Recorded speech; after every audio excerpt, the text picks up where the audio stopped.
अस्सलामुअलैकुम वरहमतुल्लाहि वबरकातुहू। अहबाब ज़ीवकार, अल्लाह रब्बुल इज़्ज़त ने उम्मत मुहम्मदिया को बहुत सारे शर्फ़ व एज़ाज़ात अता फ़रमाए। उनमें से एक शब क़द्र भी है। ये क्यों अता की गई? बहुत सारी रिवायात हैं। तफ़सीर कबीर से एक मैं भी अर्ज़ करता हूँ। जनाब जिब्राइल अमीन अलैहिस्सलाम नबी पाक अलैहिस्सलाम की खिदमत में आए और पहली उम्मतों की इबादतों और उम्रों का ज़िक्र किया तो आका अलैहिस्सलाम परेशान हुए कि उस हिसाब से मेरी उम्मत की उम्रें और इबादतें तो बहुत थोड़ी हैं। अल्लाह रब्बुल इज़्ज़त ने सूरतुल क़द्र अता फ़रमा के जिब्राइल अमीन अलैहिस्सलाम से फ़रमाया कि मेरे महबूब को जाके सुनाओ ताकि आपको तसल्ली हो, तशफ़ी हो। चूँकि इसमें एक ऐसी रात का ज़िक्र है कि जिसमें कोई इबादत कर ले तो 1000 महीनों की इबादत से बेहतर उसको सवाब अता किया जाता है। मुफ्ती अहमद यार खान नईमी रहमतुल्लाह ताला अलैह मिरआतुल मनाजीह के अंदर शब क़द्र वाले चैप्टर में फ़रमाते हैं कि ये रात उम्मत मुहम्मदिया की खुसूसियात में से है। पहले किसी उम्मत को अता नहीं की गई। जो इस रात में इबादत करे अल्लाह के यहाँ इज़्ज़त वाला शुमार किया जाता है। और एक रिवायत का मफ़हूम है, जो इस रात में इबादत न करे फरमाया गोया कि वो बरक़ात से महरूम कर दिया गया है। बुखारी शरीफ में है, मन क़ाम फ़ी लैलतिल क़द्र ईमानन व इहतिसाबन गुफ़िर लहू मा तक़द्दम मिन ज़ंबिही। फरमाया कि जो इस रात में ईमान व एहतसाब के साथ इबादत करे अल्लाह रब्बुल इज़्ज़त उसके साबिक़ा गुनाह मुआफ़ फरमा देता है। ये वो रात है जिसमें कुरान मजीद बुरहान रशीद को नाजिल किया गया। ये वो रात है जिसके अंदर अगर कोई इबादत करे तो 1000 महीनों की इबादत का सवाब मिलता है। यही वो रात है जिसमें अल्लाह के मुक़र्रब फ़रिश्ते भी दुनिया में तशरीफ़ लाते हैं।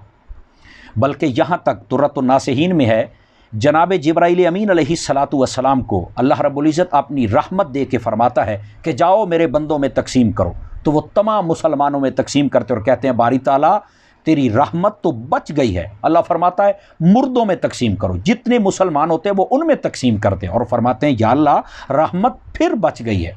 अल्लाह फरमाता है कि जिन लोगों के मुक़द्दर में हमने इस्लाम लिखा है फरमा उन काफिरों को भी दे दो ताकि वो भी कलमा पढ़ें। यहाँ तक कि सुबह हो जाती है लेकिन वो रहमत ख़त्म नहीं होती है। इस बात में इख्तलाफ है कि शब क़द्र कौन सी शब होती है, लेकिन बुखारी शरीफ की एक हदीस पाक जिसको उम्मुल मोमिनीन हज़रत आयशा सिद्दीक़ा रज़ियल्लाहु ताला अन्हा आपने रिवायत किया है, उससे 3 बातें वाज़ेह होती हैं। वो क्या है?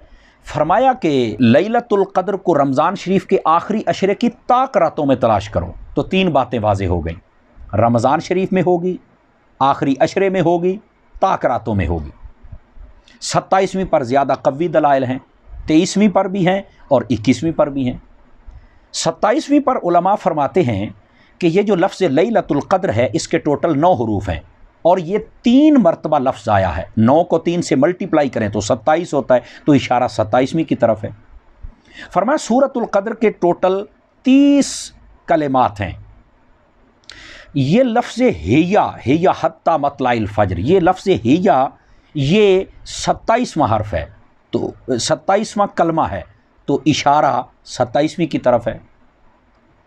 बल्कि अशियतुल लम्हात के अंदर एक रिवायत मौजूद है कि सैयदना फ़ारूक आज़म रज़ियल्लाहु ताला अन्हु आपने हज़रत इब्न अब्बास से फ़रमाया कि बताइए ये फ़जीलत वाली रात कौन सी होती है? तो आपने फ़रमाया 7वीं रात, वो गुज़र जाएं या बच जाएं। तो आपने फरमाया क्या मतलब? फरमाया रमज़ान शरीफ की 7 रातें गुज़र जाएं तो वो तब आती है या 7 रातें रहती हों तब, मतलब या 27वीं होगी या 23वीं होगी। तो आपने कहा वो कैसे? आपने ये 7वीं रात ही आखिरी अशरे की क्यों कहा? तो फरमाया देखें अल्लाह रब्बुल इज़्ज़त ने आसमान बनाए 7, ज़मीनें बनाई 7, काबे के जो तवाफ़ के चक्कर हैं वो भी 7, शैतान को कंकरियाँ मारी जाती हैं वो भी 7। फरमाया इंसान जब सजदा करता है तो जो हड्डियाँ होती हैं जिन हड्डियों पर करता है वो भी 7। जो लैलतुल क़द्र है ये भी 7 वाले अदद के साथ मुनासबत रखती है। आपने फरमाया जो इल्म हमारे पास था उसको तुमने पा लिया है, तो इशारा 27वीं की तरफ ही है। हज़रत अब्दुल्ला बिन उनैस रज़ियल्लाहु ताला अन्हु आप फरमाते हैं कि मैं एक मरतबा हुजूर की खिदमत में आया और मैंने अर्ज़ की कि मैं बड़ी दूर रहता हूँ जंगलों के अंदर, तो मैं इस रात को कैसे हासिल करूं? तो फरमाया 23वीं की रात आ जाया करो। ये अबू दाऊद शरीफ में हदीस है। इस रात को छुपाया क्यों गया आखिरी अशरे के अंदर?